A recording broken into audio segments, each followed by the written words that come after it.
자, 그럼 먼저 GitHub으로 가서 가입을 합니다. 가입은 무료로 할 수 있고요. 가입하고 난 다음에 레포지토리를 하나 만듭니다.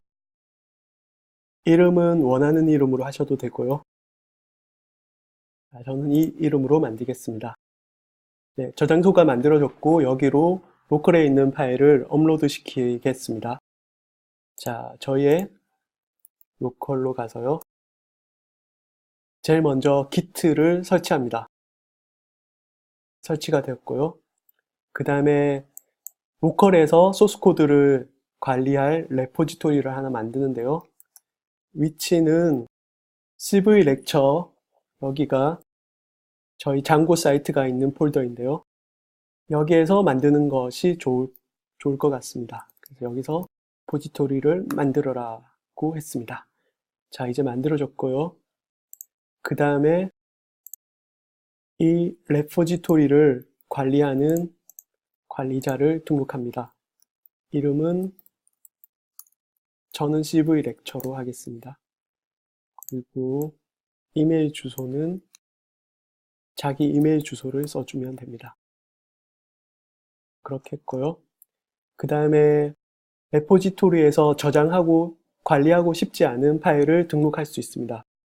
이런 것들은 관리를 할 필요가 없기 때문에 그리고 이런 DB들은 서버에 있는 내용과 로컬에 있는 내용이 다를 수 있기 때문에 버전 관리를 하지 않습니다. 그래서 나노 편집기를 이용해서 .gitignore 라는 파일을 만듭니다. 미리 제가 만들어져 있네요. 처음에 이게 아무 내용도 없을 텐데요. 이 내용을 여기에 우클릭해서 이렇게 페이스트해서 붙여 넣습니다. 자, 그러면 컨트롤 O 하고 덮어쓰고 컨트롤 X로 나오면 됩니다. 자, 그러면 이제 무시할 파일들에 대한 리스트도 만들었고요. 자, 이제 git 지금 상태를 한번 볼까요? 지금 커밋 대상에 포함되지 않은 것들이 이렇게 빨간색으로 보이는데요. 자, 모든 것을 커밋할 때 고려해라라고 git add all 합니다. 그리고 다시 상태를 볼까요? 네, 이제 이런 것들이 커밋할 때 업데이트 되도록 녹색으로 상태가 표시되고 있고요. 자, 그럼 커밋으로 m하고 메시지를 적어줍니다. 저는 하겠습니다. 네, 그래서 이제 현재까지의 버전이 커미트 됐습니다. 소스 코드를 수정하면 또 커밋을 계속 해주시면 되겠습니다. 자, 이렇게 로컬에서 버전을 관리하면 되고요. 잘못된 게 있으면 다시 이전 커밋 상태로 돌아갈 수도 있습니다.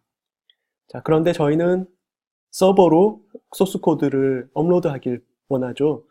그래서 저희가 만든 이 레포지토리 주소를 복사해 오고요.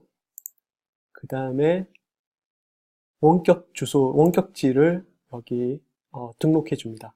git remote origin이라는 이름으로 아까 전에 복사한 주소를 하면 origin이라는 이름으로 리모트 주소가 등록되었습니다.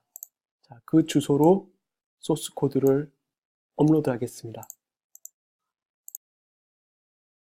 여기서 나오는 유저네임은 GitHub에 가입했던 유저네임입니다. 제 GitHub 유저네임은 말의 아츠입니다. 그리고 비밀번호는 GitHub의 비밀번호를 넣습니다. 그럼 푸시가 되었는지 가볼까요? 네, 이렇게 소스 코드가 GitHub에 업로드가 되었습니다. 저희가 지금까지 했던 내용들이고요.